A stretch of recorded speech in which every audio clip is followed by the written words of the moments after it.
Bonjour à tous, on se retrouve aujourd'hui pour une nouvelle vidéo et aujourd'hui j'avais envie de vous faire une vidéo bon plan Italie. C'est vrai que j'ai passé mes vacances d'été en Italie. Alors pour commencer, nous on a décidé de faire un trip en voiture. On avait environ 2 semaines pour faire ce trip. On a commencé par choisir les villes dans lesquelles on allait passer, donc rencontrer des personnes en Italie qui faisaient ça en train. Donc c'est faisable aussi. Nous on est parti de Marseille, donc c'était assez facile pour arriver en Italie. Donc de base on avait prévu de faire 2 semaines avec un trajet qui partait de Pise. On allait descendre jusqu'à Naples, la côte amalfitaine.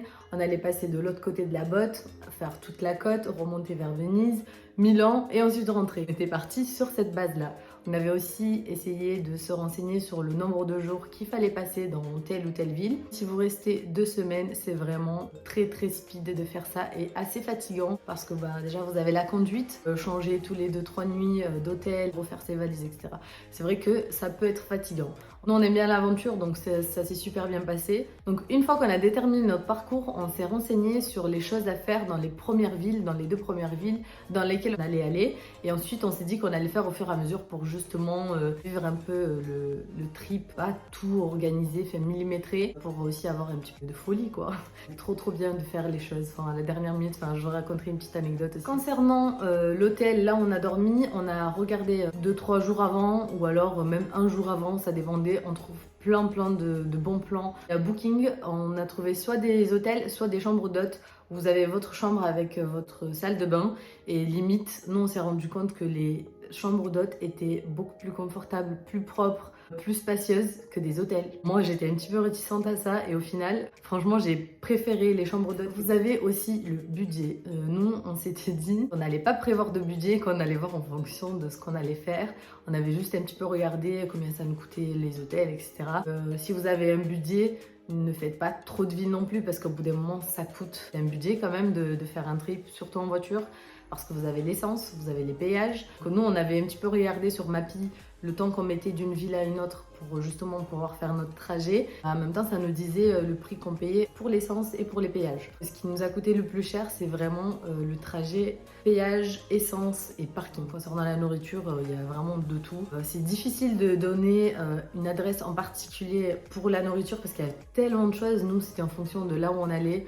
On voyait un petit peu autour de nous ce qu'il y avait et puis on choisissait comme ça là où on allait manger. Parfois le matin on s'est dit qu'on allait bruncher, donc on regardait l'adresse le soir pour pouvoir y aller le lendemain matin. Mais sinon pour les restos le midi, le soir c'était vraiment... Plus le midi c'était vraiment là où on trouvait et le soir on regardait pour qu'il y ait des rooftops, des choses comme ça. D'ailleurs je vous mettrai des rooftops en fonction des villes qu'on a fait. Je crois qu'il y en a 2 ou 3 qui étaient vraiment magnifiques. Donc si vous voulez retrouver des adresses, vous regardez en barre d'infos, je mettrai tout. Alors, dans notre trip, on a commencé par Pise. Concernant Pise, il n'y a pas beaucoup de choses à faire. Vous avez juste la tour et vous avez un petit centre. Je vous conseille de passer pas plus d'une journée ou même par exemple, vous faites votre trajet, vous arrivez, vous dormez dans la ville, vous visitez un petit peu, le lendemain, vous reprenez la route. C'est vrai que Pise, c'est une toute petite ville. Vous pouvez vous renseigner un petit peu sur internet, il n'y a pas grand chose à faire. Donc nous, on a visité le soir. Assez impressionnant de voir cette tour. Donc c'est quelque chose à voir, mais il n'y a pas énormément de choses à faire. Je vous conseille pas de rester plus d'une journée. Ensuite, on est parti à Florence. C'est l'une de mes villes préférées. C'est très beau, c'est très épuré. Des grandes rues, des grands magasins de luxe, etc. C'est vraiment très beau. Après un guide, donc on avait un guide que pour nous deux. Ça fait le tour de la ville. Limite, je vous conseille de faire ça dans toutes les villes. C'est trop bien d'avoir un guide qui nous montre des choses autres que ce qu'on peut apprendre par nous-mêmes. Après, les guides où vous êtes 10, je sais pas, j'ai jamais fait, mais là avoir son propre guide, je trouve ça vraiment trop bien. On apprend l'histoire de la ville et surtout quand on visite un pays, c'est surtout pour apprendre des choses de la ville, découvrir des nouvelles cultures et je trouve que c'est le mieux, c'est justement d'apprendre avec quelqu'un qui vient de la ville elle-même. Donc je pense que c'est pour ça aussi qu'on a beaucoup aimé parce qu'on avait quelqu'un qui nous a expliqué l'histoire de la ville et on a découvert plein de choses, donc ça c'était vraiment trop sympa. Le niveau de vie c'est un petit peu plus cher que Pise. Pise c'est vraiment pas cher du tout, surtout pour la nourriture. Le plat coûtait style 6 euros, on était trop choqués. À Florence il y a un rooftop qui est magnifique, donc je mettrai en barre d'infos, on a vu un coucher de soleil.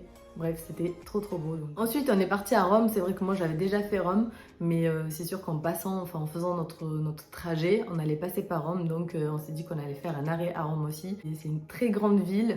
Les lieux assez connus, c'est très touristique. Surtout la période où on était trop touristique, vraiment, c'est incroyable.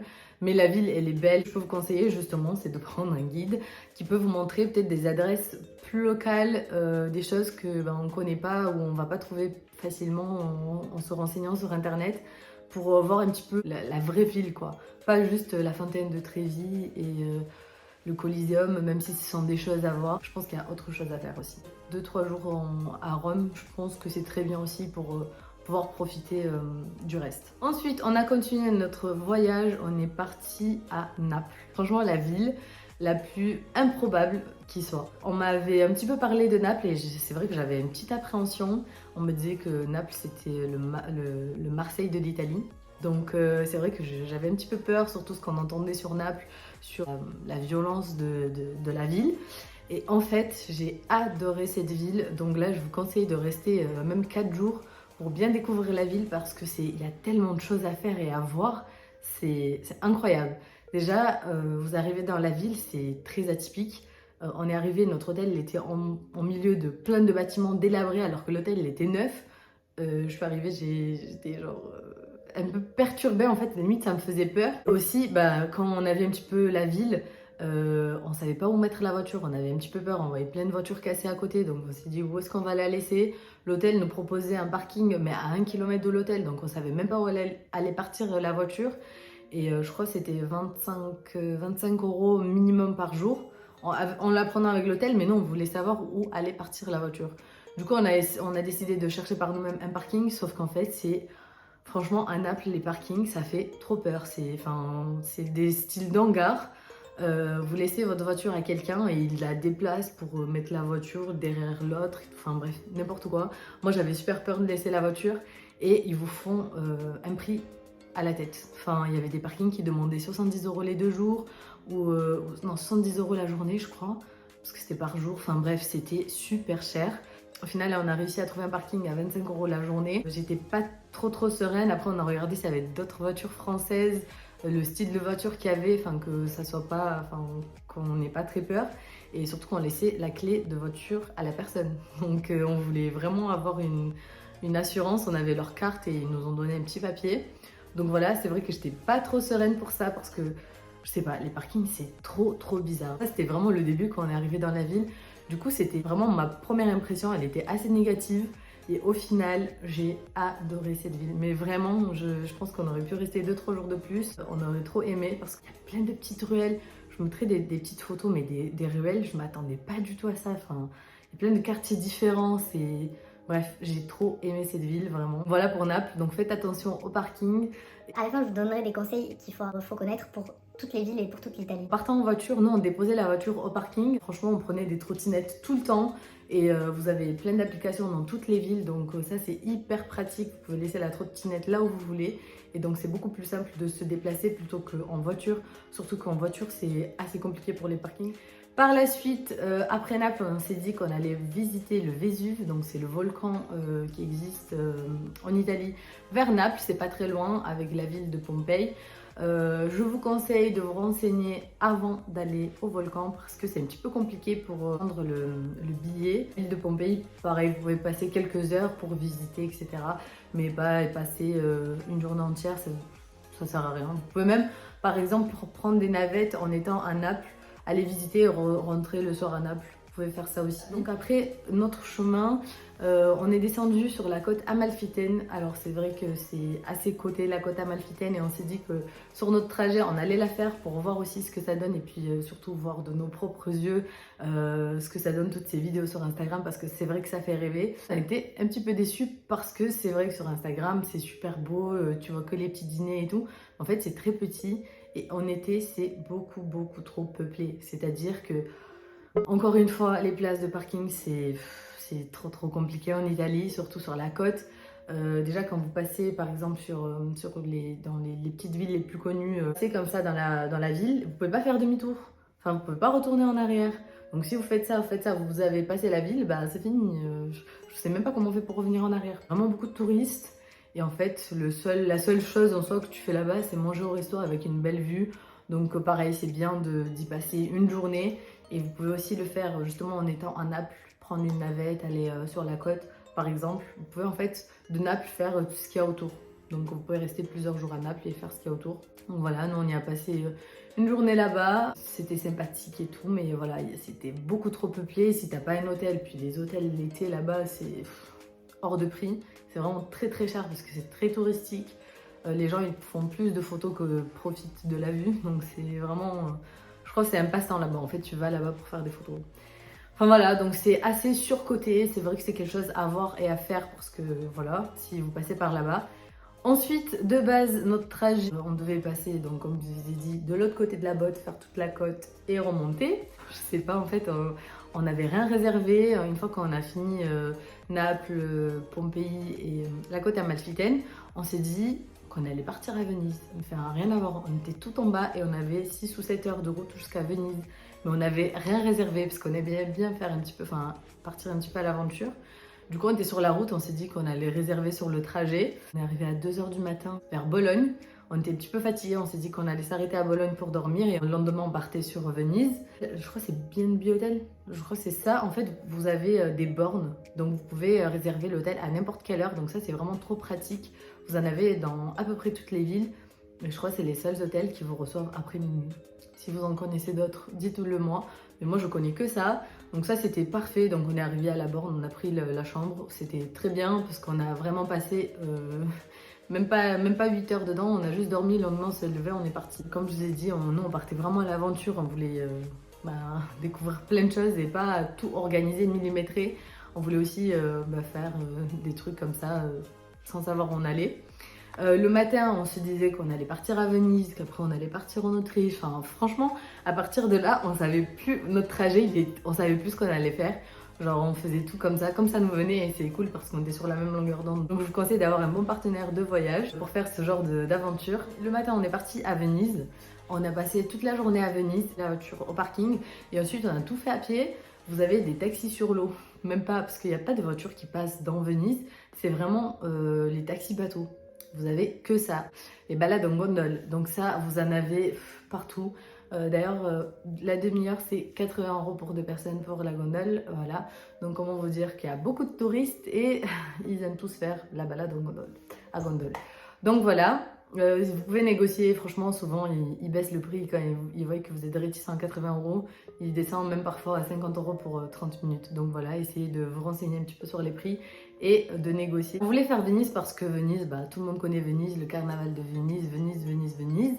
Donc on voulait faire Venise. Et c'est vrai que moi j'avais, je sais pas, Venise pour moi c'était romantique, etc. Donc c'est romantique, mais c'est très petit, c'est-à-dire qu'on a fait le tour à pied en une journée. Donc une fois que tu fais le tour, que tu vois les boutiques, parce qu'il n'y a que ça à faire, tu fais le tour en gondole, il n'y a rien à faire. Et alors dormir à Venise, je vous en parle même pas. Après peut-être que si vous prenez 2-3 mois à l'avance, peut-être c'est moins cher, mais nous comment on faisait au fur et à mesure, on savait pas dans quelle ville on allait se retrouver, on pouvait pas réserver longtemps à l'avance. Et dormir sur place, ça revenait vraiment trop cher. Du coup on s'est baladé, on a mangé et tout, mais Venise, pour moi en une journée...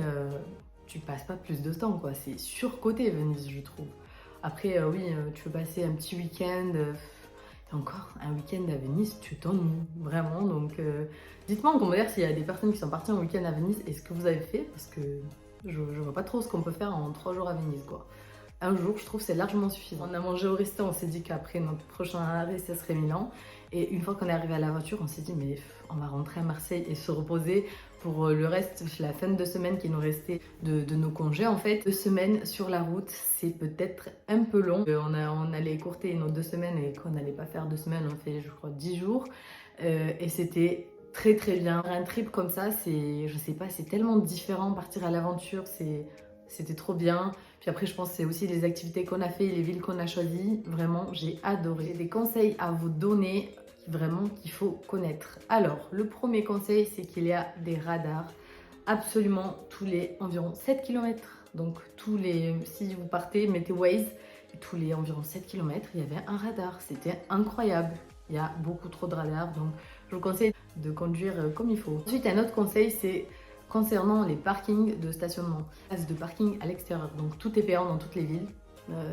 N'essayez pas à trouver des places gratuites, tout est payant dans les centres, donc les centres-villes. C'est pour ça que nous on garait la voiture et après on la bougeait plus, on se baladait en trottinette, c'était beaucoup plus pratique. Et faut se renseigner sur les parkings, sur les couleurs, comment se garer, etc. Parce que nous, on a quand même réussi à avoir une amende à 23h à Rome. À quel moment c'est payant une place de parking à 23h? Franchement, on n'a toujours pas compris, donc voilà. Et après, vous avez un petit papier sur le pare-brise qu'ils vous mettent et ils vous disent comment aller payer l'amende. Autre chose très très important, pareil pour les personnes qui partent en voiture, en Italie, dans tous les centres, les grands centres des villes, vous avez des zones limitées. Je mettrai en barre d'infos le nom exact. Ce sont des zones limitées. La journée, vous ne pouvez pas partir en voiture. Donc, c'est-à-dire que dans les centres, vous pouvez pas en fait partir avec votre voiture dans le centre-ville la journée. C'est limité à par exemple la police, les pompiers ou les résidents, ceux qui habitent vraiment sur place. Donc si vous passez, en fait c'est des petits panneaux, donc si vous parlez pas italien et que vous faites pas attention aux panneaux, ben, vous faites avoir et l'amende c'est environ 100 à 150 € par personne. Donc si vous êtes deux dans la voiture, un côté passager, un qui conduit, c'est 100 € chacun ou 150 € chacun. Donc ça, heureusement, je sais pas comment on a fait pour éviter ça, mais quelqu'un nous l'a expliqué après et c'est après qu'on a compris pourquoi on n'avait pas le droit d'aller dans le centre. Et on a regardé sur internet et on a vu qu'il y a beaucoup de personnes qui se sont fait avoir et qui ont eu cette amende. Donc faites attention à ça parce que le séjour pourra vous coûter beaucoup plus cher que prévu si vous ne faites pas attention. Et si par exemple vous avez un hôtel qui se trouve dans une zone comme ça, faire une demande d'autorisation de rentrer dans la zone et c'est l'hôtel qui doit vous la fournir. Donc il faut vraiment s'y prendre à l'avance, mais comme je vous ai dit que nous on partait à l'aventure, on ne pouvait pas s'y prendre à l'avance pour faire cette demande. Et on a eu de la chance parce qu'on n'a pas eu d'hôtel qui se trouvait dans ces zones-là. Donc bon, ça c'était un petit coup de chance. Et voilà, cette vidéo elle est terminée. N'hésitez pas à me dire en commentaire ce que vous en avez pensé et si elle vous a aidé. Et nous on se retrouve très vite pour une prochaine vidéo. Bye bye!